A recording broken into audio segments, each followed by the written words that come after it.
Shalom Bapak Ibu Jemaat sekalian, kita sama-sama bisa hadir di tempat ini. Kita mau sama-sama menyembah Tuhan, kita mau sama-sama memuji Tuhan. Sebelum ibadah dimulai, mari kita akan sama-sama masuk di dalam doa. Bapak kami ucap syukur Tuhan kalau pada hari ini Tuhan Kau masih mengizinkan kami ya Bapak untuk bisa sama-sama berkumpul di tempat ini ya Bapak, untuk sama-sama kita bisa menaikkan puji-pujian Tuhan, kita bisa menyembah-Mu Tuhan, kita bisa bersuka cita Tuhan hanya di dalam-Mu saja Bapak. Terima kasih Tuhan, terima kasih Yesus, terima kasih.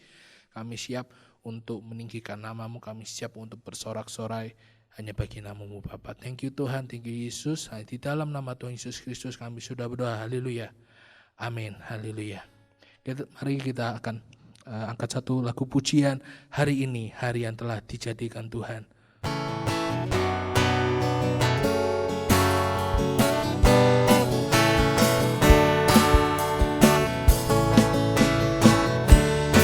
Hari ini, hari yang telah dijadikan Tuhan, mari kita bersuka.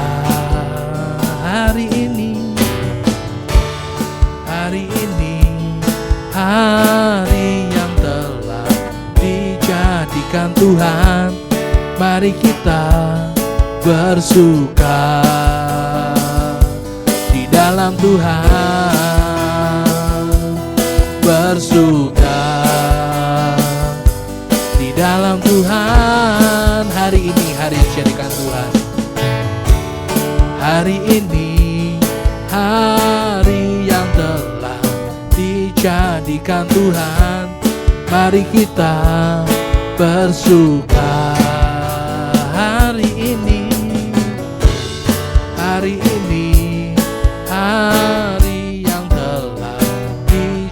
dijadikan Tuhan, mari kita bersuka di dalam Tuhan, dalam Tuhan. Bersuka di dalam Tuhan. Oh, bersuka dalam Tuhan, mari bersuka. Bersuka citalah, oh bersuka dalam Tuhan. Sekarang bersuka citalah. Hari ini hari yang telah dijadikan Tuhan, mari kita bersuka. Hari ini hari yang telah dijadikan Tuhan, mari kita bersuka di dalam Tuhan, di dalam Tuhan. Bersuka di dalam Tuhan.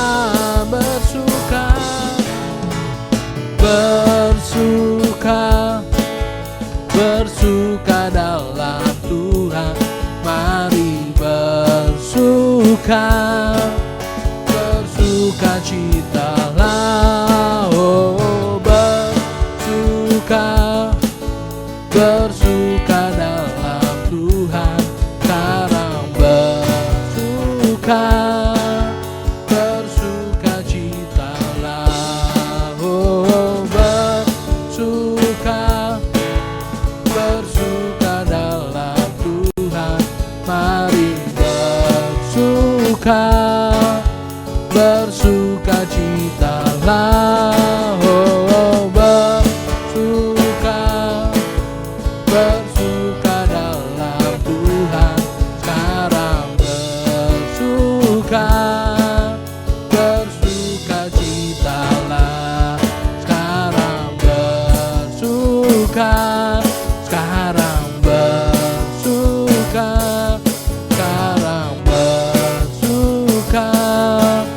Bersuka citalah.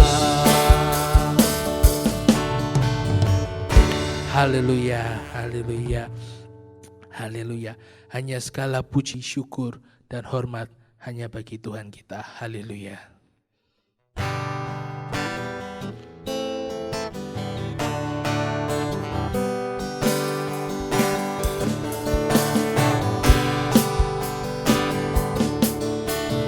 Segala puji, syukur hanya bagimu Tuhan, sebab Kau yang layak dipuja.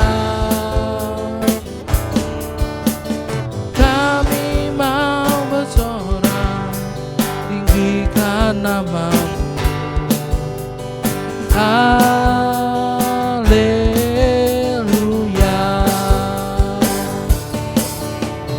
Segala puji, syukur hanya bagi-Mu Tuhan, sebab Kau yang layak dipuja. Kami mau bersorak, tinggikan nama-Mu. Haleluya. Soraklah, soraklah, haleluya. Soraklah, haleluya. Haleluya. Soraklah, haleluya. Soraklah, haleluya. Haleluya. Segala puji syukur, segala puji syukur hanya bagi-Mu Tuhan, sebab Kau yang layak dipuja. Kami mau bersorak, tinggikan nama-Mu. Haleluya. Soraklah, soraklah, haleluya. Soraklah, haleluya.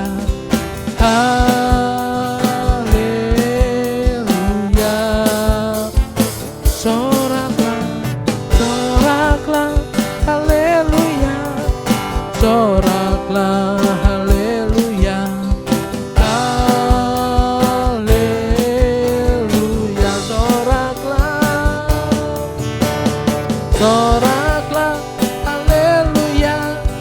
Soraklah, haleluya. Haleluya.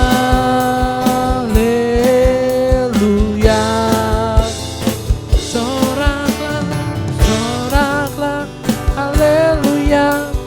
Soraklah, haleluya. Haleluya. Haleluya. Haleluya.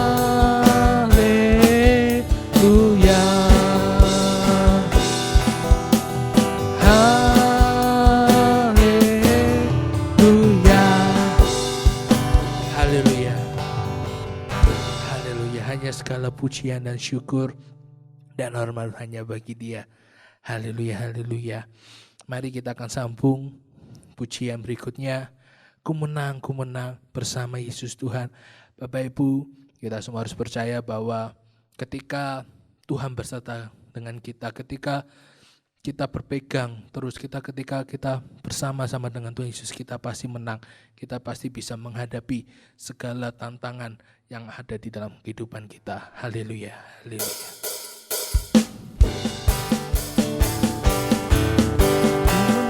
Ku menang bersama Yesus Tuhan. Ku menang di dalam peperangan. Ku menang atas segala setan. Haleluya, haleluya. Ku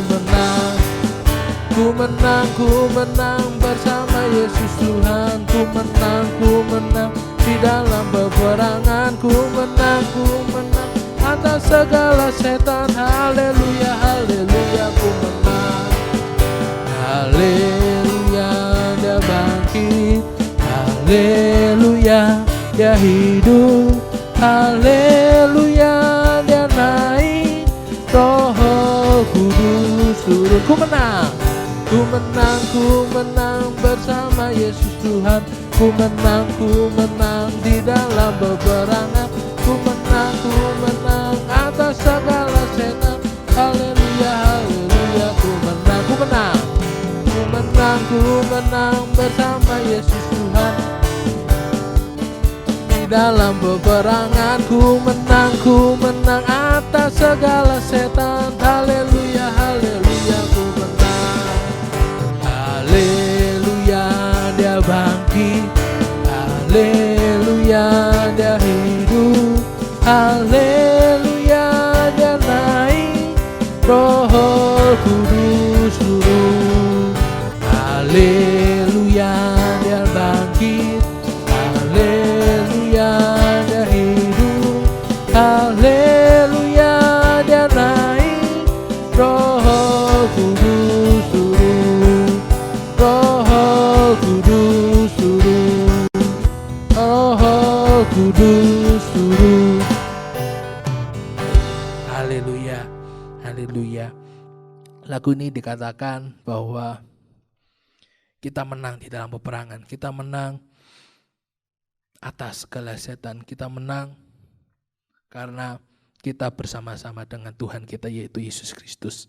Mari Bapak Ibu kita siapkan hati kita sebelum kita akan mendengarkan firman Tuhan. Haleluya, haleluya. Haleluya.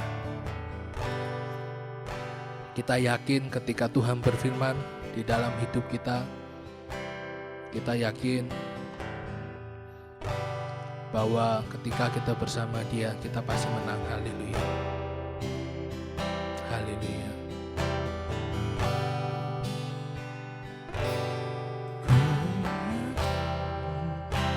Saat Kau berfirman,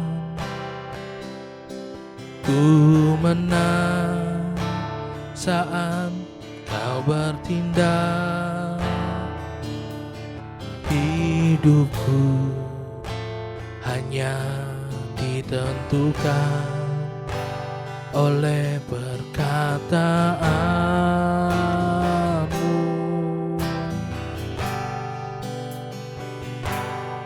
Ku aman karena Kau menjaga. Ku kuat karena Kau menopang. Hidupku hanya ditentukan oleh kuasa-Mu.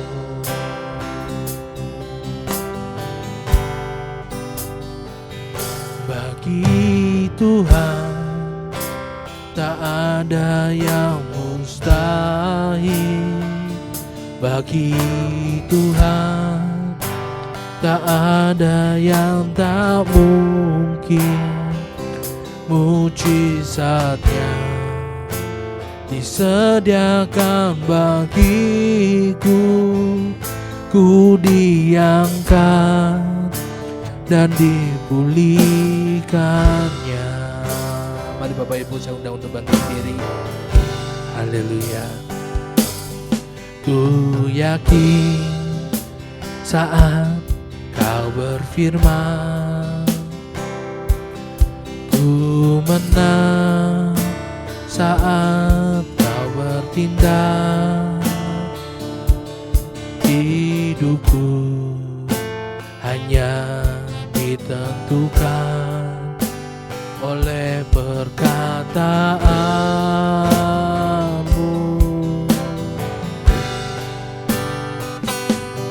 Ku aman karena Kau menjaga. Ku kuat karena Kau menopang. Hidupku hanya ditentukan oleh kuasa-Mu. Oh, hanya bagi Tuhan, bagi Tuhan tak ada yang mustahil. Tuhan, tak ada yang tak mungkin. Mujizatnya disediakan bagiku, ku diangkat dan dipulihkannya. Bagi Tuhan tak ada yang mustahil. Bagi Tuhan tak ada yang tak mungkin. Mujizatnya disediakan bagiku, ku diangkat dan dipulihkannya. Ku diangkat dan dipulihkannya. Ku diangkat dan dipulihkannya. Haleluya, oh haleluya, haleluya, oh kami sembah Engkau Tuhan, kami tinggikan nama-Mu. Haleluya, oh kami sembah Engkau Tuhan, kami tinggikan nama-Mu Yesus Tuhan. Haleluya, haleluya, kami sembah Engkau Yesus Tuhan, Allah dan Raja kami. Haleluya, haleluya, oh kami sembah, kami sembah Engkau Yesus. Haleluya, haleluya, kami tinggikan nama-Mu. Haleluya, oh kami sembah, kami sembah. Haleluya, haleluya, oh haleluya. Bagi Tuhan tak ada yang mustahil. Bagi Tuhan tak ada yang tak mungkin. Mujizatnya disediakan bagiku, ku diangkat dan dipulihkannya. Bagi Tuhan tak ada yang mustahil. Bagi Tuhan tak ada yang tak mungkin. Mujizatnya disediakan bagiku, ku diangkat dan dipulihkannya. Ku diangkat dan dipulihkannya. Ku diangkat dan dipulihkannya. Haleluya Tuhan, haleluya. Benar Bapa, bahwa bagi Engkau Tuhan gak ada yang mustahil ya Bapak. Terima kasih Tuhan, terima kasih Yesus, terima kasih Bapak. Terima kasih atas keajaiban, atas anugerah yang Kau berikan atas di dalam hidup kami ya Bapa. Terima kasih Tuhan, terima kasih Yesus, terima kasih. Sebentar Tuhan, kami mau mendengarkan akan kebenaran firman-Mu Tuhan. Kami mengurapi akan lidah bibir hamba-Mu yang akan menyampaikannya Bapa. Juga Tuhan, kami membukakan hati kami untuk siap Tuhan menerimakan benih-benih kebenaran firman-Mu ya Bapa. Terima kasih Tuhan, terima kasih, terima kasih.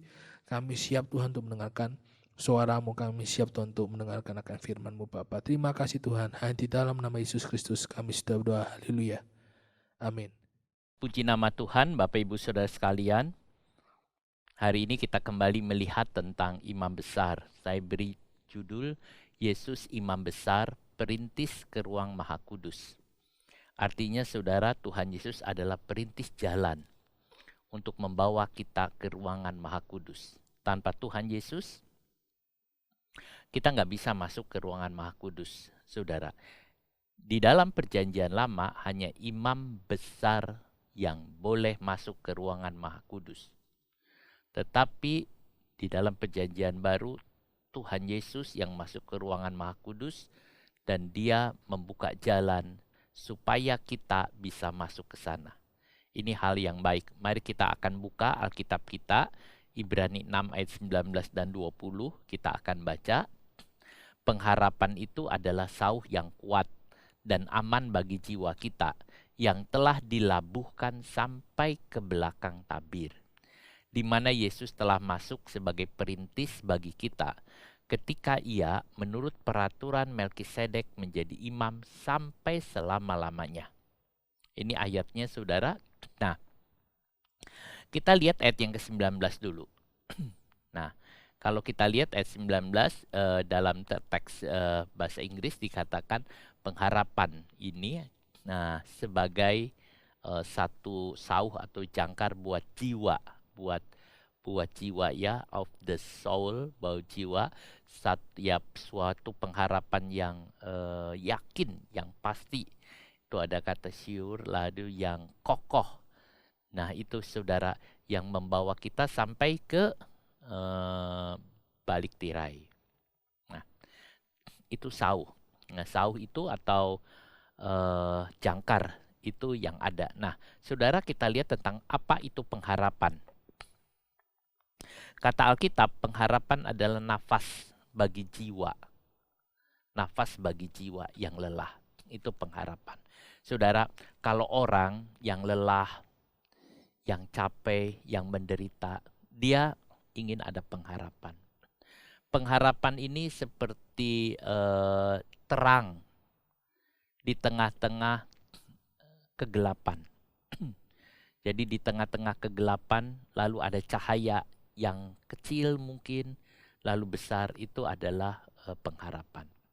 Kadangkala kita merasa sudah nggak ada pengharapan lagi.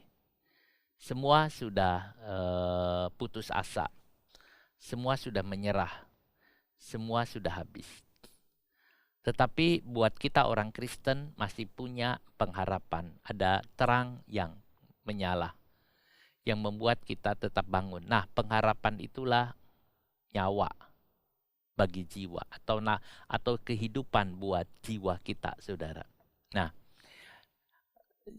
orang-orang yang mengalami kesukaran-kesukaran seperti orang-orang yang dibawa ke kamp konsentrasi pada zaman Perang Dunia Kedua, saudara, mereka seringkali disiksa dengan mengatakan tidak ada pengharapan untuk dia keluar. Tidak ada pengharapan, dia pikir dia akan sampai mati. Mereka putus asa. Tetapi saudara, beberapa banyak orang punya pengharapan. Nah, itu ada.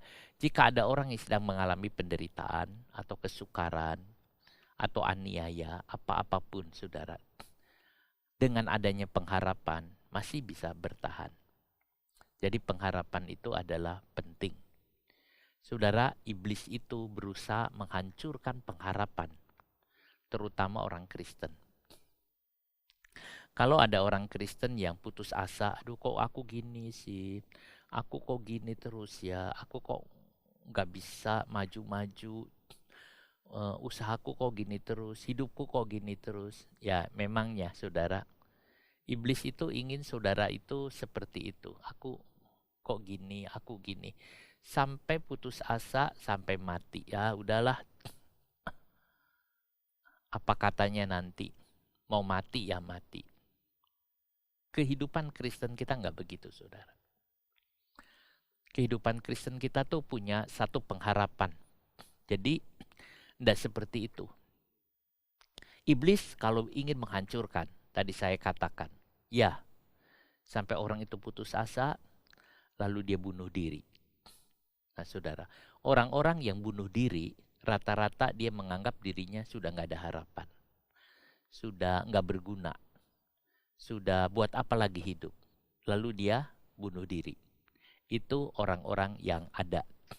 Saudara, makanya saya katakan di zaman Perang Dunia Kedua, orang-orang yang dipenjara, disiksa, masukkan kamp konsentrasi, itu satu tempat di mana seseorang itu, saudara, diperlakukan, mungkin suruh kerja keras dan sebagainya, atau disiksa, diperbudak, sampai dia putus asa.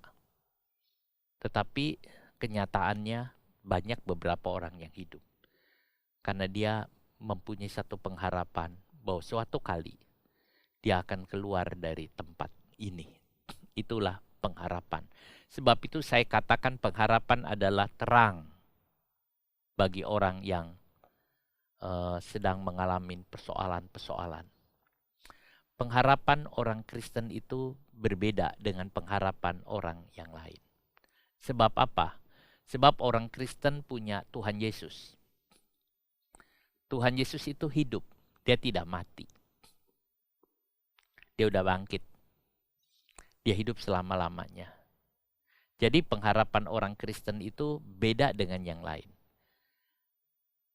Landasannya, karena Tuhan Yesus itu hidup, dia bangkit. Nah, itu yang jadi. Jadi saudara, pengharapan kita itu kuat. Dasarnya iman kita. Dasarnya pengharapan itu adalah iman kita. Keyakinan kita. Lalu iman itu didasarkan kepada firman Allah. Sehingga kedudukan pengharapan kita itu sangat kuat.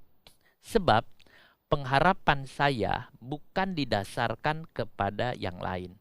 Pengharapan saya didasarkan kepada iman yang saya punya. Nah, iman yang saya punya ini didasarkan kepada firman Allah. Sebab itu pengharapan yang saya miliki itu sangat kuat. Pengharapan itu ada. Kokohnya pengharapan kita, saudara. Tadi saya bilang pengharapan dia kepada iman dan dasarnya iman lalu firman. Itu yang ada. Nah, pengharapan ini hasil dari iman. Jadi hasil dari iman itu muncul pengharapan. Tanpa ada iman, tidak mungkin ada pengharapan, saudara.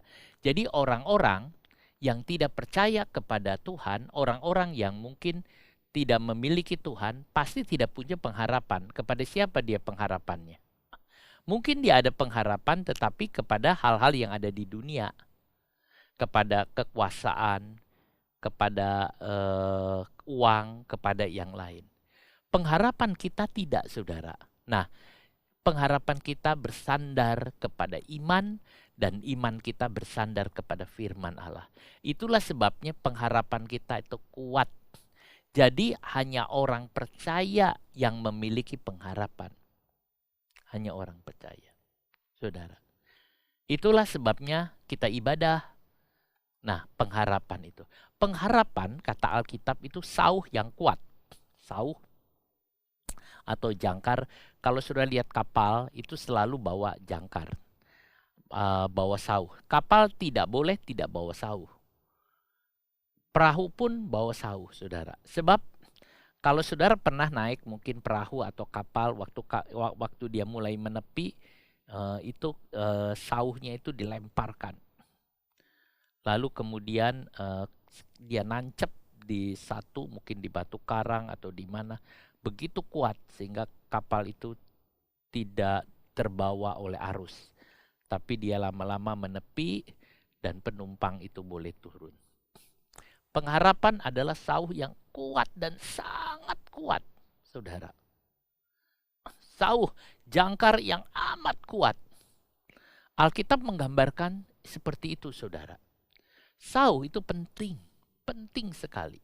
Tidak bagi kapal, apalagi kalau ada badai. Kalau badai, saudara, saat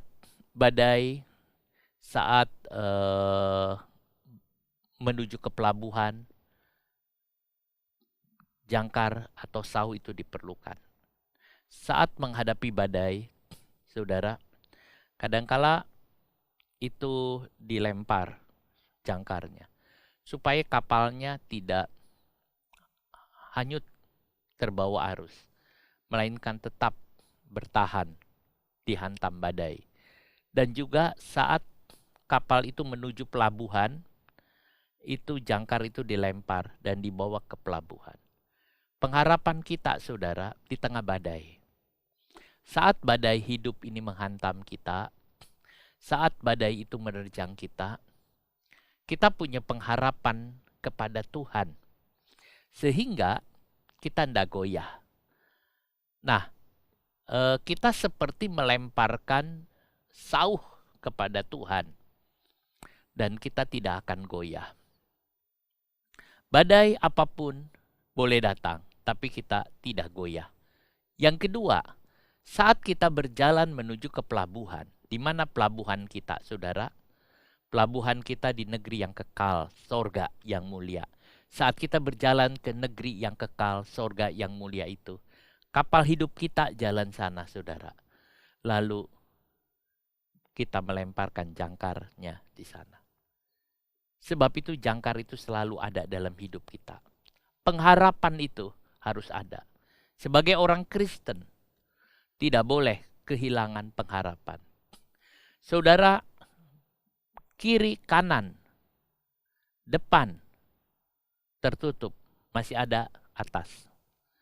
Seandainya atas pun tertutup, semua tertutup, masih ada yang di dalam, Tuhan kita. Jadi, saudara, ada harapan. Jangan putus asa. Jangan putus asa. Nah, saudara, ada satu gambar. Gambar itu adalah papan catur yang ditempel di dinding dengan komposisi catur yang menunjukkan bahwa sebentar lagi orang itu akan mati. Skakmat. Dan orang yang mengalami skakmat itu wajahnya sudah putus asa. Wajahnya putus asa. Tidak ada yang bisa menolong lagi. Semua dilihat, gak ada yang bisa menolong. Sampai suatu waktu Grandmaster masuk ke ruangan itu, dia melihat, dia perhatikan. Akhirnya dia menemukan jalan. Dia berkata, masih ada harapan. Masih ada harapan. Sudah. Di Katakombe di Roma, Katakombe ini kuburan, saudara, kuburan di Roma yang besar sekali. Pada zaman dulu itu orang-orang mati itu ditaruh di satu goa, saudara, lempar goa itu, jadi itu satu goa besar untuk tempat orang-orang mati. Jadi nggak dikubur satu-satu, tapi ambil dilempar di sana. Nah, pada saat aniaya itu terjadi di antara orang Kristen, banyak orang-orang Kristen bersembunyi di Katakombe. Dia masuk ke dalam ruangan itu dan dia mengadakan ibadah di dalam kuburan. Di dalam kuburan sambil tentu memasang selang buat udara luar masuk. Lalu mereka menyanyi memuji Tuhan. Hal ini diketemukan di dalam kuburan itu ada simbol atau ada gambar tentang jangkar. Saudara, orang Kristen mempunyai beberapa simbol yang menunjukkan kekristenan. Yang pertama salib. Kalau kita ngelihat lambang salib, kita lihat itu lambang Kristen. Yang kedua ikan. Kalau kita lihat gambar ikan, itu melambangkan kekristenan. Dan yang ketiga adalah jangkar. Jangkar itu lambang kekristenan. Jadi dengan melihat hal-hal ini, kita lihat Kristen. Mengapa jangkar? Jangkar adalah harapan bahwa orang yang mati ini, bahwa orang Kristen yang sedang ibadah ini, dia punya pengharapan. Ini menggambarkan bahwa tidak peduli badai sedang menghantam, tidak peduli badai menghadang apapun, kita tetap berlabuh di dalam firman Allah. Tidak peduli segala macam menghantam, kita tetap berlabuh dalam firman Tuhan. Saudara, dalam janji-janji yang Tuhan buat. Sebab itu pegang kuat-kuat akan firman Allah. Pegang kuat-kuat akan firman Allah. Itu yang ada. Saudara, ini adalah satu Cape of Storm, saudara, dirubah menjadi Cape of Good Hope. Ini adalah satu tanjung di Afrika Selatan. Ada satu tanjung di Afrika Selatan. Ini tanjung ini itu sulit untuk dilewati. Karena badai besar banyak. Di situ ada arus berputar. Sehingga banyak sekali orang-orang binasa di sana. Sangat sulit. Dan itu bisa menenggelamkan kapal, menyesatkan kapal. Seorang Portugal yang mengarungi lautan di sana, Portugal dengan Spanyol sudah dia dekat, itu namanya Bartolomeus Dias, tahun 1448 mengatakan bahwa daerah itu diberikan nama Tanjung Badai, Cape of Storm. Sebab apa? Sebab di sana ada banyak sekali badai yang menghantam. Setelah diketemukan rute jalan yang baik, saudara, oleh seorang yang nama John yang ketiga, dia menemukan jalan yang aman. Akhirnya John menyebut tanjung itu sebagai Tanjung Harapan. Namanya Tanjung Harapan. Saudara, Cape of Good Hope, Tanjung Harapan. Jadi itu saudara lihat, dari Tanjung Badai menjadi Tanjung Harapan. Dari tanjung yang menghancurkan, dari tanjung yang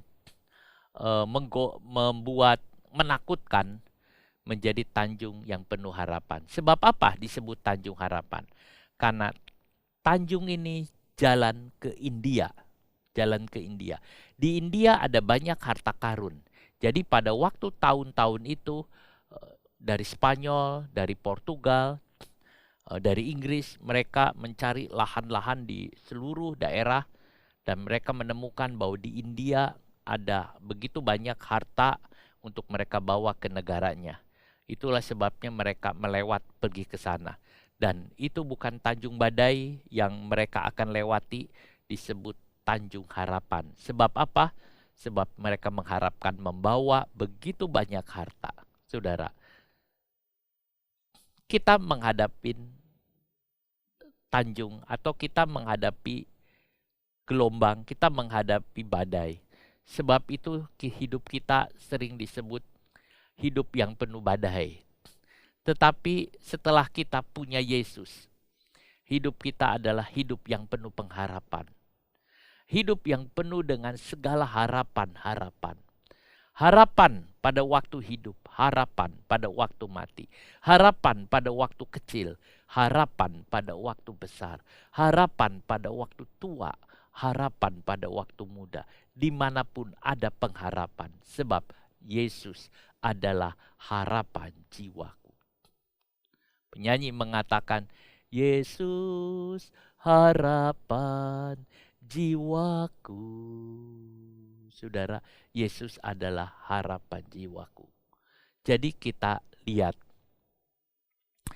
kalau sauh itu biasanya dilemparkan ke dalam laut, saudara. Jadi kalau para nakoda kapal, dia mengambil sauh itu dilemparkan di laut. Tetapi sauh pengharapan kita tidak dilemparkan di laut, saudara. Dilemparkan ke balik tirai. Dilemparkan ke balik tirai. Sampai ke ruangan Maha Kudus. Di mana Tuhan Yesus Kristus, Imam besar kita, duduk di sebelah kanan Bapa. Saudara, Sauh kita dilemparkan jauh sampai ke balik tirai. Pengharapan kita bukan kepada hal-hal yang ada di dunia, bukan saudara. Pengharapan kita tidak dilemparkan kepada uang, kepada kekuasaan, kepada manusia, kepada kekuatan, atau kepada siapapun saudara. Pengharapan kita dilemparkan kepada Tuhan. Ada orang melemparkan pengharapannya kepada anak, karena anaknya menjadi orang yang sukses.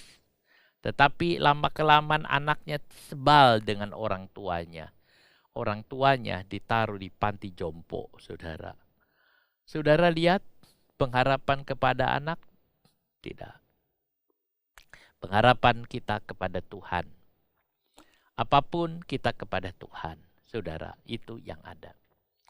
Kita ini bagaikan sedang mengarungi dunia ini. Mengarungi lautan dunia dengan kapal yang ada. Di tengah-tengah kapal badai menyerang. Di tengah-tengah kapal menyerang. Sehingga ada orang menulis lagu saudara tentang apa? Di tengah ombak dan arus pencobaan, hampir tenggelam tujuan arah hidupku. Saudara, hampir ya itu ya. Saudara, waktu kita naik kapal, waktu saudara sana kadang ada angin sejuk, kadang-kadang saudara ada yang tenang, kadang-kadang ada badai. Saat badai datang, saat itulah sauh pengharapan itu dilempar. Ada berapa banyak badai saudara? Ada angin pilin, wirwain saudara, yang kayak angin putar begitu saudara. Ada angin puyuh ya saudara, yang disebut tornado. Kita nggak tahu apa, hantam. Ada angin ribut, mungkin ini angin ribut itu kayak angin sakal saudara, yang ngantem dari depan. Angin ribut hebat, angin ribut kuat, angin ribut lemah, angin ribut sedang, banyak saudara. Ada angin ribut, ada tornado, ada angin yang berputar saudara. Itu yang ada. Berapa badai yang dihantam oleh angin. Mungkin angin itu hebat sekali untuk saudara, hebat sekali, bagaikan tornado. Tapi kita percaya kepada Tuhan, lemparkan jangkar harapan saudara kepada Dia sampai ke balik tirai. Jangan tanggung-tanggung. Mungkin saudara angin itu lemah, tapi mengganggu juga. Kita punya jangkar harapan. Saudara, ini yang ada. Percayalah kepada Tuhan. Pengharapan adalah sauh bagi jiwa kita. Tuhan memberikan sauh bagi jiwa kita, yaitu pengharapan. Tanpa adanya sauh, jiwa kita mudah putus asa, mudah menyerah. Ya udah. Orang yang gampang menyerah di tengah kesulitan, orang yang gampang menyerah di tengah badai, seperti orang yang tidak ada pengharapan. Jangan menyerah, jangan menyerah. Jangan berputus asa, saudara. Tuhan memberikan sauh yang kuat, sauh yang kuat. Saudara, yaitu Tuhan Yesus. Kuat dan aman katanya. Sauh kita itu kuat dan juga aman. Saudara, sure. Yakin. Dalam bahasa Yunani, kata sure atau kata yakin ini ditulis aspale. Aspale ini artinya tidak terlempar, tidak tersandung. Jadi sauh kita ini enggak mantep gitu, tidak terlempar atau tidak sandung. Sekali nancep gitu udah kuat saudara. Sauh kita itu kokoh. Jadi pengharapan yang saudara punya yang dilemparkan kepada Tuhan itu kuat, kokoh sekali. Jadi waktu itu dilempar saudara, itu nancep dan kuat sekali. Biasakan itu tergantung kapalnya. Kalau kapalnya besar tuh pakai rantai yang besar saudara. Jangkarnya juga besar karena kapal besar. Waktu dia dilempar mungkin dengan cara ditembakkan saudara. lalu dia nancep di sana dan kapalnya tidak goyah. Tapi kalau kapalnya kecil mungkin cuma diputar, dilempar. Saudara, tapi intinya adalah sauh kita itu kokoh dan kuat. Pengharapan orang Kristen, pengharapan orang percaya, pengharapan saudara dengan saya itu sangat kuat. Sangat kuat. Itulah sebabnya saudara-saudara aman. Kuat. Aspale, kuat. Kalau kita badai datang, kita aman, saudara. Walaupun badai datang aman. Gak ada masalah. Sebab pengharapan kita itu kuat, saudara.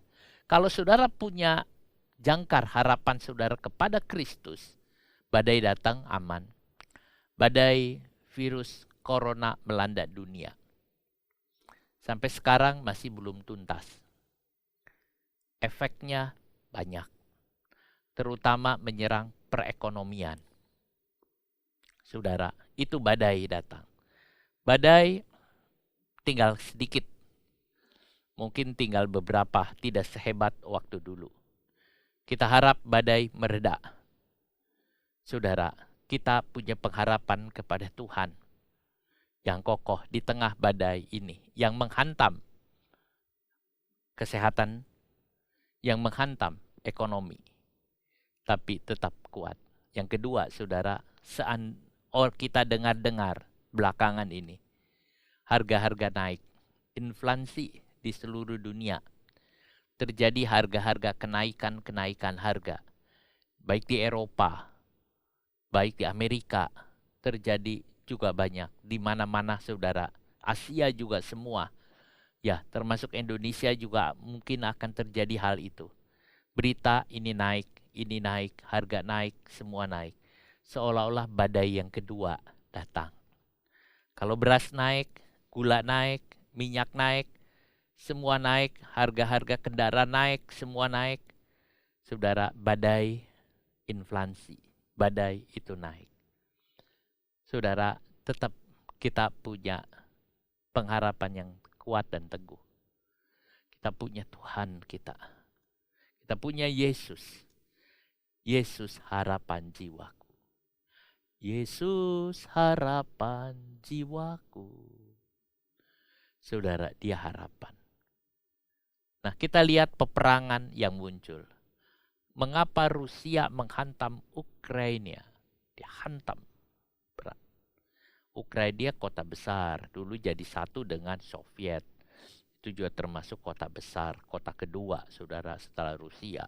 Itu besar. Dan di situ ada juga perlengkapan senjata modern. Jadi tidak mudah menghantam Ukraina. Saudara, lihat. Perang bisa hebat juga. Saudara, kenapa? Rusia, karena Rusia merasa tidak aman. Tidak aman dengan banyak hal, mungkin tidak aman dengan negara-negara lainnya. Sebab itu Rusia mulai menghantam. Apakah ini akan terjadi? Nah, persoalan-persoalan ini akan juga merambah ke banyak hal. Termasuk di dalam ekonomi. Tetapi saudaraku, tetap kita punya Tuhan. Lalu kita gimana? Yesus harapan jiwaku. Jangan putus asa, jangan menyerah. Sebab apa? Pengharapan adalah terang. Dan pengharapan kita tidak main-main kepada Kristus yang bangkit. Yesus adalah kekuatan kita. Walau menghadapi badai apapun. Saat murid-murid menghadapi badai yang besar, dan dia sedang berlayar. Kadang-kadang saudara, ada orang bertanya, Tuhan kan maha tahu bahwa badai akan datang. Kenapa masih mau nyebrang juga? Kalau tahu badai mau datang, ya nyebrangnya ya nanti. Misalnya kita tahu hujan mau turun. Kita mau jalan, udahlah nanti tunggu hujan berhenti. Tapi Tuhan suruh tetap jalan. Ada badai, nggak apa-apa. Kita berhentikan badai itu. Luar biasa, saudara. Kalau kita, saudara, lagi jalan, ada hujan, kita menepi.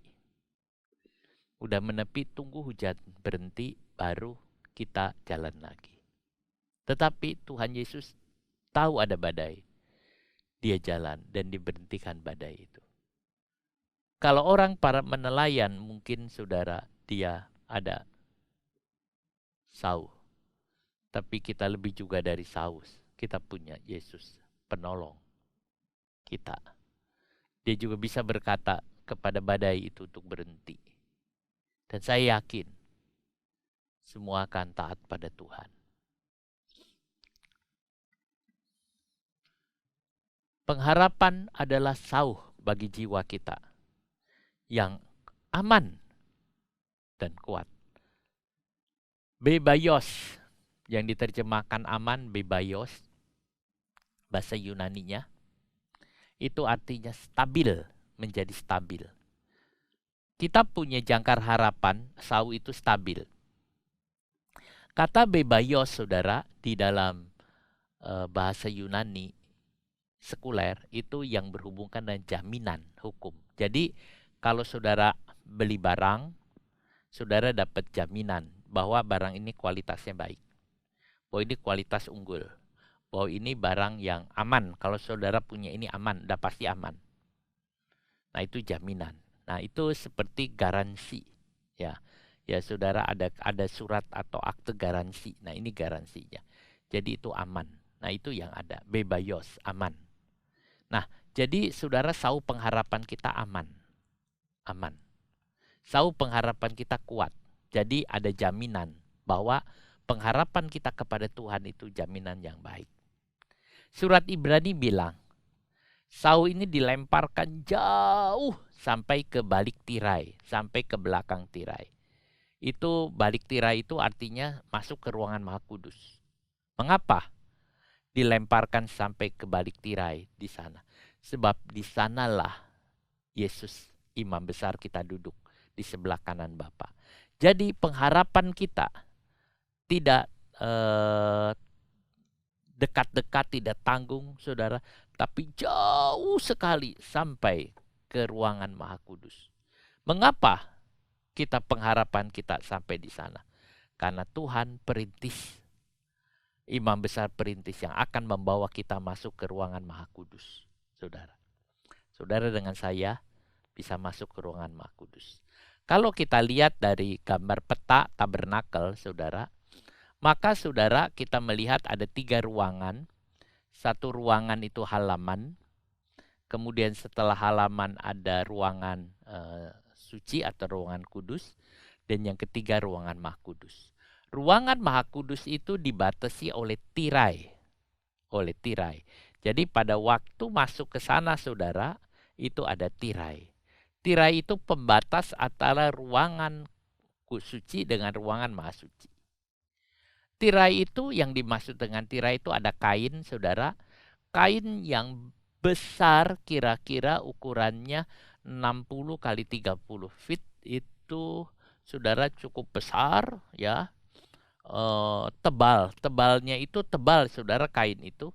Sampai ada orang mengatakan tebalnya setelapak tangan. Tebalnya setelapak tangan orang ya saudara. Telapak tangan saya kira-kira. Tebalnya segini kainnya itu. Itu dari atas sampai ke bawah itu turun. Nanti di kainnya itu ada gambar 2 kerup. Ada gambar 2 kerup. Nah itu kain yang ada di bait Allah. Itu sangat berat. Digantung dengan sangat berat. Sampai kata Talmud itu catatan orang Yahudi bilang, kain itu dibentangkan, didirikan itu, yang ngangkat itu 300 orang. Ya saya pikir ya bisa juga ya, karena selain panjang besar, berat lagi, saudara, ya kadang-kadang kalau ukurannya kecil aja, masang-masang gorden saudara, mesti butuh 2 orang. Ini ya bisa sekitar segitu untuk ngangkatnya saudara. Ngangkatnya itu yang ada. Nah, itu tirai itu. Nah, kita dibawa ke sana. Nanti tirai itu robek 2 dari atas sampai ke bawah. Itu robek 2. Waktu Tuhan Yesus mati di kayu salib, dia berkata sudah selesai, maka tirai itu robek. Itu artinya Yesus lewat ke bait ke balik tirai, dan tirai itu sudah tidak ada lagi. Saudara, sau pengharapan kita itu dilemparkan sampai ke sana, sampai masuk ke di belakang tirai. Luar biasa saudara yang Tuhan katakan. Nah ini waktu Yesus mati, bait Allah itu tercarik dua, dari atas sampai ke bawah. Di Matius 27 ayatnya yang ke-51.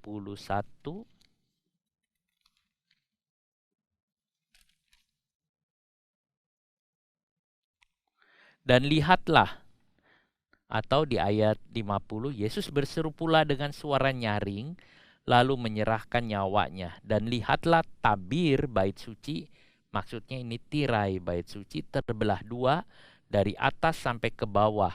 Dan terjadilah gempa bumi dan bukit-bukit batu terbelah. Jadi itu terbelah. Tidak ada manusia yang bisa potong, sudah tebalnya segini. Mau pakai apa? Pakai pisau nggak bisa, gunting nggak bisa. Tapi Tuhan izinkan robek kedua. Saudara, Ibrani 10, 19, 20, sebab itu dengan satu keberanian kita bisa datang menghampiri Tuhan ke ruangan Maha Kudus. Kematian Tuhan Yesus membuat pintu ke ruangan Maha Kudus itu terbuka. Waktu Tuhan Yesus mati, pintu itu terbuka, saudara. Sehingga orang yang hidupnya kudus, dia bisa masuk ke ruangan Maha Kudus. Sebab pintu itu terbuka dan dia bisa masuk. Nah, yang berada di balik tirai, itu adalah ruangan Maha Kudus. Saudara, yang ada di balik. Di sana, di mana di situ terletak tabut perjanjian Tuhan. Yang di dalamnya ada dua loh batu, tongkat Harun, dan sebokor mana. Ini tempat Maha Kudus, di mana Tuhan Yesus duduk di kanan Bapa. Tabut perjanjian. Saudara, tidak ada seorang pun yang boleh melihat. Tabut perjanjian ini ruang Maha Kudus. Tidak ada seorang pun yang boleh melihat. Tidak ada seorang pun yang bisa melihat tabut ini. Gak ada. Kecuali imam besar. Dan waktu imam mengangkat imam yang keturunan Harun, yang mengangkat tabut ini pun harus ditutupi dulu dengan tirai, saudara. Supaya apa? Supaya tidak dilihat. Ini adalah kemuliaan Tuhan ada di sana. Siapa yang boleh melihat kemuliaan Allah yang besar, yang luar biasa, yang agung? Hanya imam besar. Siapa yang boleh melihat Shekinah glory atau kemuliaan Allah yang luar biasa? Itu hanya imam besar. Itu ada di tabut ini, saudara. Jadi kemuliaan yang besar. Kalau imam besar pun setahun sekali. Kalau bisa lihat ini, saudara, wah, luar biasa. Mulia, sangat mulia dan sangat mulia. Hanya imam besar yang harus membawa pedupaan. Itu pun saudara, imam besar masuk bawa pedupaan. Sehingga imam besar pun tidak lihat dengan jelas ya. Dia masih samar-samar. Tempat yang mulia. Tapi sekarang Tuhan Yesus sudah buka tirai. Dan kita bisa masuk. Ini adalah Yerusalem baru. Oh saudara, tempat yang indah. Tempat yang sangat indah. Bukankah kita rindu pergi ke sana?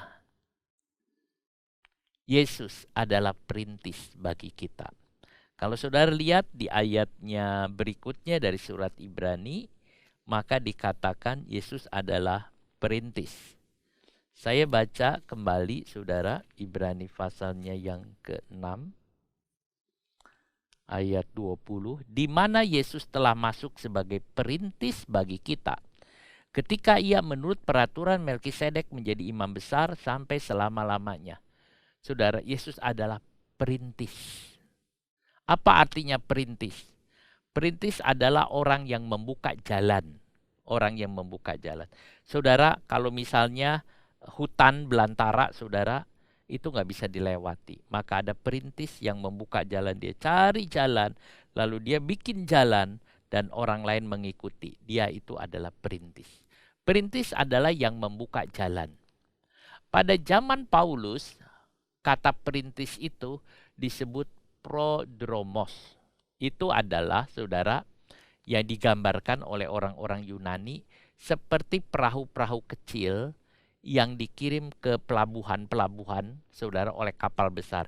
Jadi ada satu kapal besar, saudara, dia mau masuk ke sana, tapi nggak bisa. Lalu kapal-kapal kecil yang dikirim ke sana. Nah, saudara, untuk melihat apa, bisa nggak masuk. Jadi dia mau masuk, ini kira-kira gimana? Kapal-kapal kecil dikirim, lihat bisa nggak kapal besar itu masuk. Lalu dicari, diatur, di gimana supaya kapal besar itu bisa masuk, saudara. Perahu-perahu kecil itu lihat kondisinya, lihat situasi. Jadi kapal-kapal kecil dikirim dulu, nanti setelah itu baru kapal besar itu jalan bisa masuk, saudara. Nah, itu ada. Jadi perahu yang kecil itu kadang-kadang bawa jangkar juga untuk apa? Menstabilkan kapal besar supaya kapal besar itu jalannya itu baik. Kayak saudara, saya pernah membaca satu berita di satu kanal, saudara, kanal di mungkin terusan Suez ya. Itu ada kapal besar yang harus masuk sana. Itu ngepres sekali, saudara. Masuk itu ngepres, saudara. Itu ya harus ditarik, harus di depannya itu harus ada kapal-kapal kecil yang bisa ngatur, dilihat. Nah, itu yang disebut prodromos. Jadi prodromos itu yang akan membuka jalan. Yesus itu bagaikan perahu kecil yang membawa pengharapan kita, membawa sauh pengharapan kita, yang membawa kita, saudara, sampai ke pelabuhan. Jadi Tuhan Yesus itu yang merintis jalan. Dia adalah prodromos. Tuhan Yesus yang merintis jalan. Tuhan Yesus yang buka jalan untuk saudara. Untuk saudara dibawa oleh Tuhan Yesus ke pelabuhan Baka. Untuk saudara dibawa oleh Tuhan Yesus ke sorga yang mulia. Untuk saudara dibawa untuk Yesus lakukan. Yesus akan mengamankan saudara. Yesus akan membuat saudara jadi teguh. Sebab dia adalah perintis, saudara. Jadi setiap orang percaya memiliki jaminan penuh bahwa kapal mereka pasti tiba dengan selamat. Sebab perintisnya Tuhan Yesus. Jadi saudara lihat, pasti dan amat pasti itu jaminan. Sebab itu orang-orang percaya, orang Kristen memiliki jaminan yang penuh untuk bisa bawa. Sebab Yesus adalah perintis jalan, saudara. Itu yang kita lihat. Yesus jalan duluan. Jalan duluan. Supaya jalan yang kita lewati itu aman. Sebab perintis dia akan jalan. Jikalau ada duri-duri yang menghalangi, dia bersihkan. Jikalau ada mungkin semak-semak, dia bersihkan. Dia buka jalan. Yesus itu buka jalan karena dia perintis. Perintis itu buka jalan, dia buka jalan. Dan saudara dengan saya jalan di jalan yang Tuhan sudah rintis. Saudara, jangan kita berjalan di jalan yang Tuhan tidak rintis. Saudara nanti ketusuk duri, saudara nanti mati. Tuhan buka jalan, bahkan Tuhan rela ketusuk duri untuk membuka jalan buat saudara. Bukankah kita tahu di kepala Yesus ada semak duri? Yesus merintis, sebab itu kepalanya kena duri, saudara. Itu yang dilihat. Jalan ke sorga itu sulit, saudara. Masuk sorga itu sulit, jalan ke sorga itu sulit. Jangan dibilang jalan ke sorga itu mudah. Ada orang bilang, masa jalan ke sorga itu gampang, saudara. Percaya. Tidak, saudara. Sulit. Sulit. Sulit sekali, saudara. Sebab apa? Jalan ke sorga itu sulit. Nggak ada satu orang pun yang bisa masuk sorga. Nggak ada. Tidak ada satu orang pun yang bisa masuk sorga. Sebab sulit. Nggak mungkin. Nggak mungkin orang bisa. Sebab itu harus ada pembuka jalan. Kalau mau masuk sorga harus ada pembuka jalan. Dan yang bisa buka jalan adalah orang yang berasal dari sorga. Siapa? Yesus Kristus. Dia adalah pembuka jalan. Saudara, tidak mungkin satu orang bisa masuk sorga. Enggak mungkin, saudara. Tidak mungkin. Makanya ada pembuka jalan. Dan siapa pembuka jalan itu? Itu adalah Tuhan Yesus. Tuhan Yesus buka jalan. Dan kita ngikuti jejak Yesus. Sampai surga. Kalau orang tidak mau ikut jejak Yesus, tidak bisa sampai surga. Pasti nggak bisa. Jangan ambil jalan yang lain. Jangan ambil jalan yang tidak dilewati oleh Tuhan Yesus. Jangan. Ambillah jalan yang sudah dilewati oleh Tuhan Yesus. Saudara, jalan yang dilewati oleh yang lain itu bahaya. Bahaya. Pasti nggak akan sampai. Ada orang pengen masuk surga melalui di luar Yesus. Tidak akan bisa sampai. Berarti dia harus merintis jalan baru. Dan merintis jalan baru tidak mungkin, tidak bisa. Saudara, Tuhan Yesus sudah buat jalan. Rutenya sudah ada. Tuhan Yesus mengatakan rutenya ini ya. Mau masuk surga rutenya ini rutenya. Mapnya sudah ada. Yesus itu sudah buka jalan sampai ke surga. Dia buat map, saudara. Buat peta, buat map ya. Buat peta, saudara. Setelah petanya itu jadi, petanya itu diberikan kepada kita. Rute jalannya udah diberikan kepada kita. Kalau Tuhan Yesus mengatakan pikul salib dan menyangkal diri, itu salah satu rutenya. Ada rute-rute yang ada. Dan saudara bisa ikuti rutenya, pasti sampai. Saudara. Pasti sampai surga. Saudara. Itu yang ada. Nah, saudara, kalau rute itu dipegang, pasti sampai.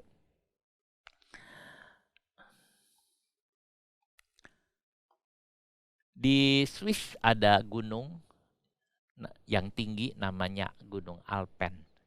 Itu Gunung Alpen. Gunung Alpen itu gunung yang salah satu gunung yang tinggi di Eropa. Gunung ini selalu diliputi oleh salju. Jadi salju penuh. Sehingga sulit untuk orang mendaki di sana. Beberapa lama tidak ada yang bisa mendaki. Gunung itu nggak ada. Nggak bisa.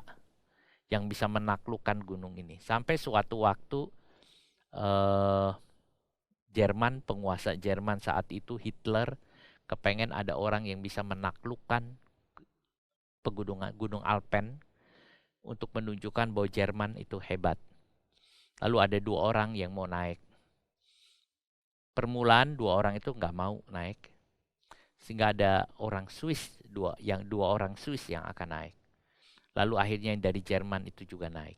Saudara, waktu dia naik, lihat semua. Dia cari rute jalan, nggak ketemu. Dia tidak menemukan rute. Sebab banyak orang naik pada binasa di sana. Bukan hanya cuacanya yang ekstrim, tetapi juga ada banyak hal. Dia nggak bisa naik. Lalu kemudian setelah dia cari, mana-mana nggak bisa juga, saudara. Dia buat rute sendiri. 2 orang Jerman itu karena dia biasa seorang pendaki gunung, dia bikin rutenya sendiri. Terus dia lihat rutenya ke sini ke sini. Lalu dia coba ngikutin rutenya. Benar saudara, ini rute yang aman. Lalu dia buat rute, dia pasang tali di sini. Dia pasang tali di sini, dia buat itu tali-tali saudara. Supaya apa? Waktu kembali aman. Supaya kalau dia naik ke atas dia kembali aman. Tiba-tiba badai besar datang, saudara. Ada orang yang dari Swiss tidak tahan lagi. Dia hampir mati. Tapi temannya, waduh gimana? Satunya mengatakan, sudahlah. Dia bilang, tinggal aja, mati ya sudah. Tapi satunya bilang jangan. Akhirnya tambang-tambang yang dipakai untuk menggambarkan rute itu dicopot, saudara. Dicopot untuk apa? Untuk ngiket dia supaya tidak tergelincir. Lalu dibawa semua itu jalan, saudara. Sampai di sana. Ternyata cuaca begitu hebat. Ekstrim dinginnya luar biasa. Dan mereka terjebak di sana. Akhirnya saudara, satu demi satu mati. Tinggal sisa satu yang coba bertahan, saudara. Dan akhirnya juga dia tidak kuat, saudara. Tapi rute itu ada. Udah dikasih di peta itu rute ada. Sekarang saudara, orang bisa naik ke Gunung Alpen di sana dengan mengikuti rute yang udah dirintis oleh para pendaki yang pertama. Jadi para pendaki yang pertama itu sudah dibuat. Itu para pendaki yang berikutnya tidak mau bikin rute baru. Tidak mau ngikuti jalan lain. Sebab apa? Sebab bisa binasa. Jadi rute dari si perintis itu, rute yang di depan itu dia ikuti, saudara. Terus jalan diikuti, saudara. Sampai naik ke puncak. Sekarang banyak orang sudah bisa naik ke puncak Gunung Alpen dengan mengikuti rute yang sudah dibuat. Jadi alir map itu sudah ada, saudara. Jadi tidak mudah. Tuhan Yesus sudah buka jalan, membuat rute sampai ke sorga. Harus begini, belok sini, harus begini, harus begini, harus begini. Kalau saudara mengatakan, saya tidak percaya sama rutenya Tuhan Yesus, saya tidak percaya sama firman Allah, saya tidak percaya dengan aturan ini, lalu saya mau bikin rute sendiri, saya jamin saudara, saudara mati. Gak mungkin. Tidak mungkin. Karena masuk sorga itu tidak mudah. Menaklukkan Gunung Alpen saja itu saudara berat. Apalagi masuk sorga. Itu tidak mungkin, itu tidak bisa. Saudara, itu yang ada. Jadi kalau kita lihat di sini, rute perjalanan itu ada. Jalan terus diikutin dan sampai bisa berhasil. Saudara, itu yang kita lihat. Jadi jika ingin berjalan ke sorga, ikuti saja rute yang Yesus buat. Pasti sampai. Dan bukan hanya itu saja. Tuhan juga telah mengikat sauh pengharapan saudara. Saut pengharapan kita sampai ke tahta Allah. Saudara, Yesus adalah perintis. Dia adalah perintis. Dia dari yang membawa. Dan ini yang membedakan Yesus dengan Imam Harun. Dengan imam besar orang Lewi. Jadi saudara lihat, kalau imam besar orang Lewi, dia masuk ke ruangan Maha Kudus itu sendirian. Sendirian dia masuk. Orang Israel atau imam-imam atau semua nunggu di luar. Nggak boleh masuk. Mereka tunggu di luar. Imam itu jalan sendirian lalu masuk sampai ke ruangan Maha Kudus. Setelah itu dia kembali. Betul dia adalah perantara antara bangsa Israel dengan Allah. Dia adalah mediator antara bangsa Israel dengan Allah. Dia adalah wakil. Dia membawa semua permasalahan, kesulitan itu dari orang Israel dibawa, dia berikan kepada Tuhan. Dan Tuhan mulai menghapus dosa mereka. Tetapi yang masuk itu hanya imam besar orang Lewi saja. Dia tidak boleh bawa keluarganya. Dia tidak boleh bawa sanak familinya, temannya, atau bangsa lain tidak boleh dibawa, hanya sendiri. Tetapi Tuhan Yesus lain. Sebab Tuhan Yesus disebut perintis. Itu artinya harus ada orang yang mengikuti. Waktu Tuhan Yesus jalan, dia masuk ke ruangan Maha Kudus, dia sampai di ruang Maha Kudus. Dia sebagai perintis, itu artinya dia akan mengajak semua. Dia buka saudara, sehingga kita juga bisa masuk sampai sana. Jadi Tuhan Yesus perintis, sebagai imam besar agung kita. Bukan dia masuk sendirian dan saudara dengan saya ditinggal di luar. Tidak. Pada waktu Tuhan Yesus masuk saudara ke ruangan Maha Kudus, dia ngajak saya, dia ngajak saudara untuk masuk ke ruangan Maha Kudus. Dia sudah merintis. Saudara dengan saya diajak masuk ke ruangan Maha Kudus. Luar biasa, luar biasa. Imam besar orang Lewi tidak boleh. Israel di luar. Tapi saudara dengan saya dibawa. Ruangan Maha Kudus yang mana? Bukan ruangan Maha Kudus ciptaan manusia. Tapi ruangan Maha Kudus Yerusalem baru. Karena sorga itu 3 tingkat. Tingkat 1, tingkat 2, dan 3 tingkat Yerusalem baru.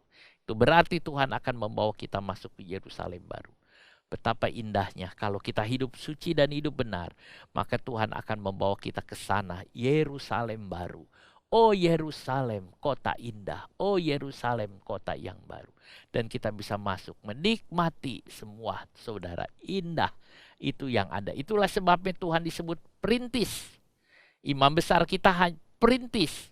Bukan hanya imam besar agung saja, tapi dia aja perintis. Ruang Maha Kudus hanya untuk imam besar. Orang Israel, imam orang Lewi tak boleh masuk. Tapi Tuhan Yesus bawa kita sampai ke sana.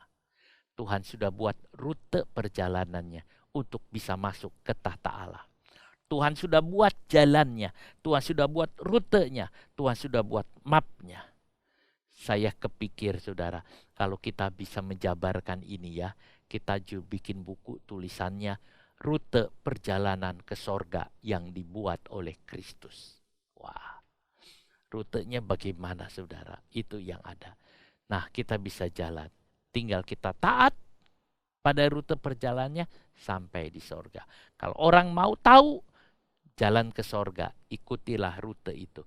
Bukan hanya sampai sorga, tapi sampai ke tata Allah, sampai ke ruangan Maha Kudus. Betapa indahnya. Tuhan Yesus baik, Tuhan Yesus mengasihi. Dia mau berkorban, dia mau mati, dia rela saudara, supaya kita bisa masuk ke sana. Yesus adalah imam besar kita. Dia merintis jalan menuju sorga, bahkan ke sorga tingkat 3. Ingat, rute perjalanannya ada dalam Alkitab. Ini ada map, ini ada peta perjalanan. Saudara pelajari supaya nggak salah. Jangan saudara dibohongi oleh rute-rute yang lain. Saudara pegang rute ini rute yang baik. Yesus adalah imam besar dan dia adalah perintis jalan buat kita.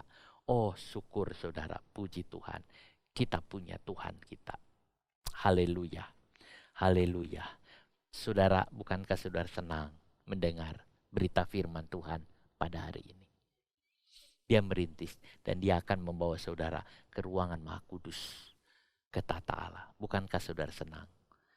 Kita harus berkata kepada Tuhan, amin. Aku senang Tuhan. Ini firman yang Tuhan berikan. Kita nyanyi, ku masuk ruang Maha Kudus.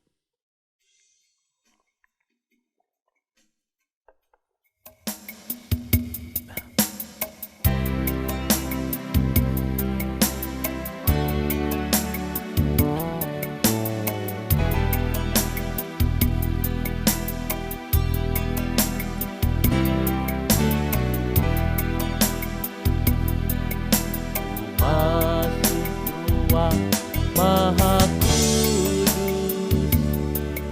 dengan rute Tuhan Yesus. Yesuslah perintis jalannya, dialah imam besar aku. Ku menyembahmu,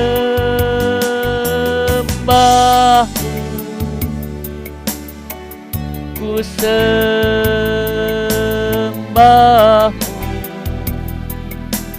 ku menyembahmu,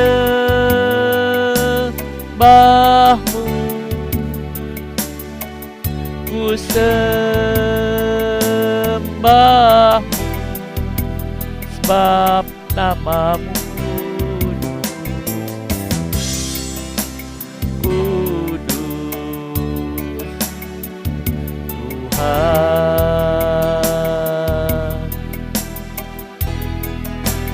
masuk ruang Maha Kudus dengan rute Tuhan Yesus. Yesuslah perintis jalannya, dialah imam besar aku. Ku menyembahmu,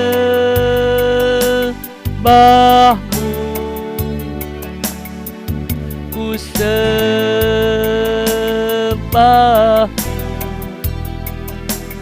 ku menyembahmu,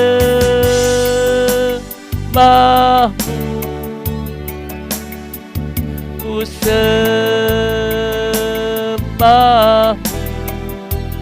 sebab namamu kudus, kudus Tuhan.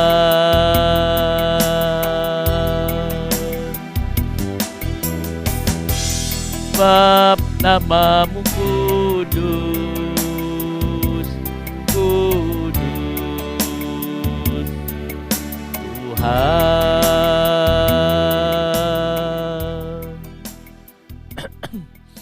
Saudara, kita bersyukur dan berterima kasih kepada Tuhan Yesus. Tuhan telah memberikan rute perjalanan ke sorga. Tanpa Tuhan beri, kita nggak akan bisa, saudara. Betapa sulitnya masuk surga itu. Kita perlu Engkau ya Tuhan. Terima kasih Bapa. Engkau memberikan rute perjalanan menuju ke surga.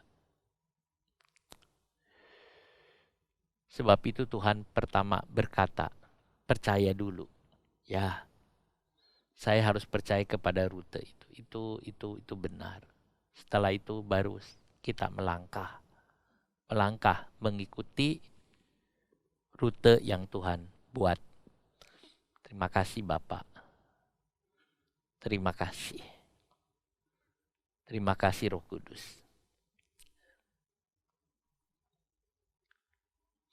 Tuhan, seringkali kami berhenti dalam perjalanan ke sorga. Sehingga tidak melihat rute yang Kau buat lagi.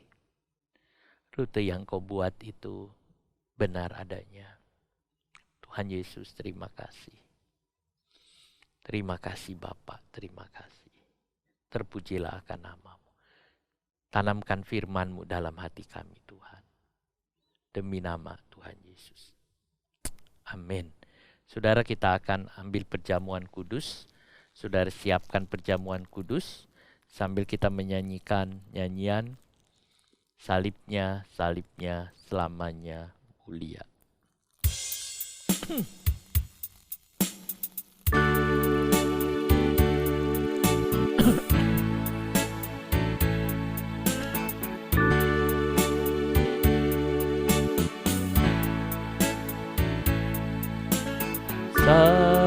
Salibnya,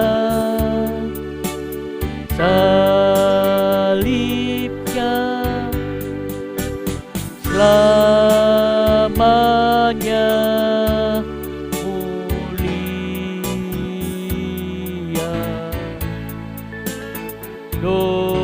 Dosaku dihapuskan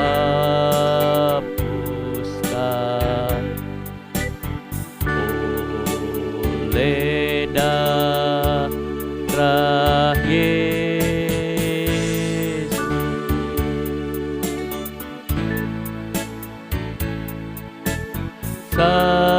Salibnya, salibnya selamanya mulia. Dosaku disucikan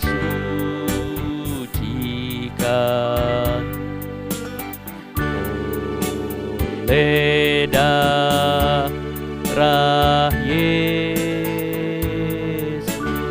Saudara siapkan, saudara punya roti dan saudara punya anggur yang kita akan bersekutu dengan tubuh dan darah Yesus. Saudara berdoa kepada Tuhan. Kalau saudara ada salah, minta ampun kepada Tuhan.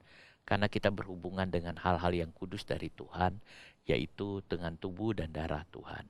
Saudara berdoa kepada Tuhan. Kalau ada dosa, minta ampun kepada Tuhan. Bereskan itu semua supaya kita dikuduskan di dalam Tuhan. Haleluya, haleluya, haleluya, haleluya. Haleluya. Kalau saudara sudah membereskan di hadapan Tuhan, sudah minta ampun kudus saudara, dan saudara sudah ada dalam Tuhan, dipersilahkan saudara juga boleh bangkit berdiri untuk kita sama-sama bersekutu dengan Tuhan. Dengar firman Tuhan. Sebab apa yang telah kuteruskan kepadamu telah aku terima dari Tuhan, yaitu bahwa Tuhan Yesus pada malam waktu ia diserahkan mengambil roti. Dan sesudah itu ia mengucap syukur atasnya, ia memecah-mecahkannya dan berkata, saudara, kita angkat tubuh Tuhan ini. Inilah tubuhku yang diserahkan bagi kamu, perbuatlah ini menjadi peringatan akan aku. Kita sama-sama makan dalam nama Tuhan Yesus Kristus.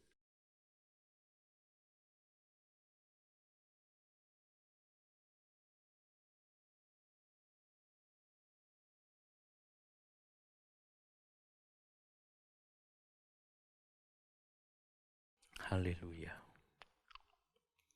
Haleluya, haleluya. Haleluya, haleluya, haleluya. Haleluya Yesus, haleluya. Haleluya, haleluya, haleluya. Haleluya, haleluya, haleluya, haleluya. Tuhan, haleluya. Oh, haleluya. Haleluya. Oh, haleluya. Dan sesudah itu ia mengucap syukur atasnya. Demikian juga ia mengambil cawan sesudah makan lalu berkata, kita angkat cawan Tuhan ini. Cawan ini adalah perjanjian baru yang dimeteraikan oleh darahku. Perbuatlah ini setiap kali kamu meminumnya menjadi peringatan akan aku. Mari kita sama-sama minum dalam nama Tuhan Yesus.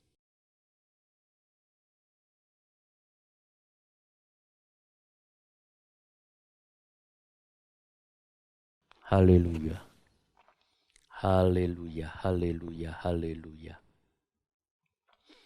Haleluya, haleluya, haleluya, haleluya. Terima kasih Tuhan, kami bersekutu dengan tubuh dan darah-Mu.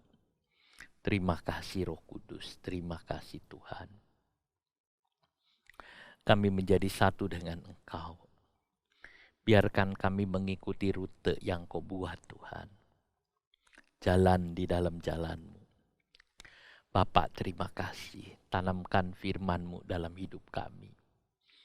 Terima kasih persekutuan dengan tubuh dan darah-Mu, dan ini menguatkan kami untuk kami jalan bersama dengan Engkau. Terima kasih Yesus. Terima kasih Bapa. Tuhan, sebentar kami mengakhiri ibadah hari ini. Kau menyertai anak-anak-Mu, Kau memimpin. Yang sakit Kau sembuhkan. Yang lemah Kau kuatkan. Yang dalam pencobaan beri kemenangan Tuhan. Supaya umat-Mu memperoleh kemenangan dalam Tuhan. Terima kasih Bapa, terima kasih Yesus. Saudaraku yang kekasih dalam nama Tuhan Yesus Kristus. Terimalah berkat kasih karunia dari Tuhan Yesus Kristus. Kasih dari Allah Bapa. Dan persekutuan dalam Roh Kudus menyertai saudara sekalian. Mulai sekarang sampai selama-lamanya. Demi nama Tuhan Yesus. Amin. Menang besar di pihak kita. Menang besar di pihakku. Menang besar di pihakku. Tuhan peranggantiku, ku berdiam juga. Menang besar di pihakku. Menang besar di pihakku. Menang besar di pihakku. Tuhan peranggantiku, ku berdiam juga. Menang besar di pihakku. Menang besar di pihakku. Menang besar di pihakku. Amin, puji Tuhan saudara, Tuhan sudah memberkati.